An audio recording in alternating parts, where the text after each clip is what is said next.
আসসালামু আলাইকুম।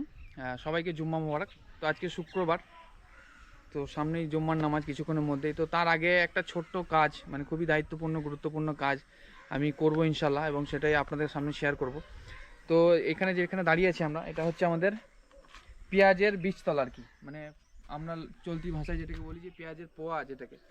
তো এইখান থেকে চারা রেডি করে নিয়ে মূল জমিতে লাগাবো। আর এক সপ্তাহ কি 10-12 দিনের মধ্যে আমরা লাগাবো ইনশাল্লাহ। তো শেষ একটা পরিচর্যা নিয়ে নেব। এটা লাগানোর সময় বা ফেলার সময় আমি ভিডিও বানাতে পারিনি। তো গাছ আলহামদুলিল্লাহ ভালো আছে। আমরা যতগুলো পেঁয়াজ লাগাবো মূল জমিতে, তো ইনশাল্লাহ হয়ে যাবে মোটামুটি, বা যদি কিছু লাগে তো সেটা পরে চারা কিনে নিয়ে আসবো। তো আজকে একটা এর শেষ পরিচর্যা এবং খুবই গুরুত্বপূর্ণ পরিচর্যা নেবো, সেটাই আপনাদের সঙ্গে শেয়ার করব। তো সর্বপ্রথম আমরা গুঁড়ো খোল এটাকে ছিটিয়ে দেবো, সমস্ত জায়গায় ভালো করে ছিটিয়ে দেবো। কারণ আমাদের এখন মেন টার্গেট হবে গাছটাকে অল্প বাড়িয়ে একটু মোটা করা। এটা হবে আমাদের এই মুহূর্তে টার্গেট। কারণ শুধু ইউরিয়া দিলে হয়তো বেড়ে যেত, কিন্তু বেড়ে গেলে চাপ আছে। তো আমাদের মেন টার্গেট হবে এখন গাছটাকে মোটা করে বাড়ানো। অল্প পরিমাণ বাড়লেই হবে, জাস্ট হাইট আছে। কারণ পেঁয়াজের বেশি বড় চারা লাগে না, যেটা লাগে সেটা হচ্ছে মোটা। যত মোটা হবে তত তাড়াতাড়ি লাগবে পেঁয়াজের চারাটা, নষ্ট কম হবে। তো সর্বপ্রথম আমরা খোলটা ছিটিয়ে দিলাম। এরপর যেটা করব সেটা হচ্ছে, এখানে দেখতে পাচ্ছেন কিছু সরষার চারা হয়েছে। তো দেখতে মাশাআল্লাহ খুব ভালো লাগছে, কিন্তু এর এত পাতা রাখা যাবে না, কারণ এর ছায়া করে দিচ্ছে পেঁয়াজের চারাগুলোতে। তো আমি কিছু পাতা এখান থেকে ছেটে দেবো, তাহলে আমার সরষের চারাটাও থেকে যাবে, প্লাস পেঁয়াজেরটাও হয়ে যাবে। কারণ 1 সপ্তাহ 10 দিনের মধ্যে পেঁয়াজটা যখন তুলে নেবো, তখন এটা ফাঁকাই হয়ে যাবে। তো আমি এর ব্রাঞ্চগুলো এবং পাতাগুলো এই মুহূর্তে কেটে দেবো। কিছুটা ক্ষতি হলেও দুটোকে রাখতে গেলে এইটুকু ক্ষতি করতেই হবে।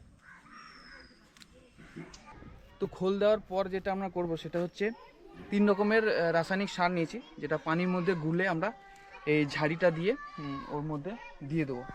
কারণ এই সময় যেহেতু সময় অল্প, ছিটিয়ে দিলে হয়তো নিতে দেরি হবে বা সব জায়গায় সমানভাবে পড়বে না, যেহেতু বীজতলা। তো আমরা কি করব, এটা পানির মধ্যে গুলে দেবো। তো সর্বপ্রথম এই জায়গাটুকুর জন্য 500 গ্রাম মতো ইউরিয়া এটা আমরা পানিতে দিয়ে দেবো,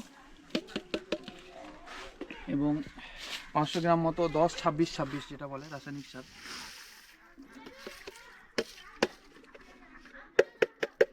এবং কিছু পরিমাণে পটাশ। 500 থেকে একটু কম হবে, ওইরকমই ওজন হবে। এইগুলোকে একসঙ্গে বালতির পানির মধ্যে দিয়ে আমরা ঘুলে নেবো ভালো করে।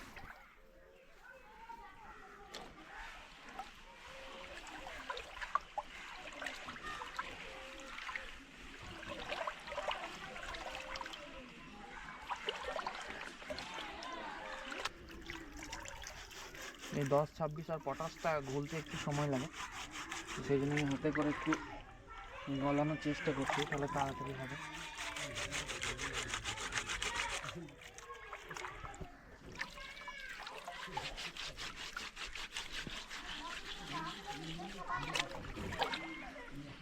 তো এটা মোটামুটি ঘোলা কমপ্লিট। এবার এটাকে ঝাড়ির মধ্যে নিয়ে সমস্ত গাছ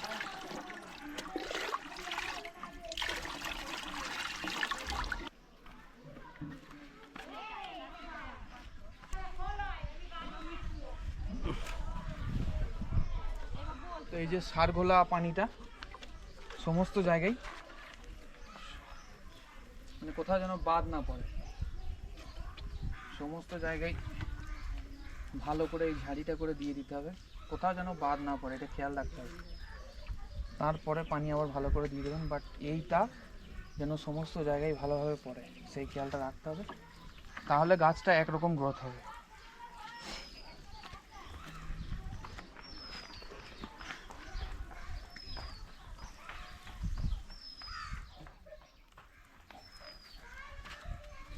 আজকে এইটুকুই কাজ ছিল, যেটা দেখালাম আপনাকে ভিডিওর মধ্যে।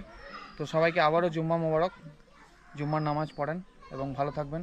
আর আপনারা আমার জন্য দোয়া করবেন। আসসালামু আলাইকুম।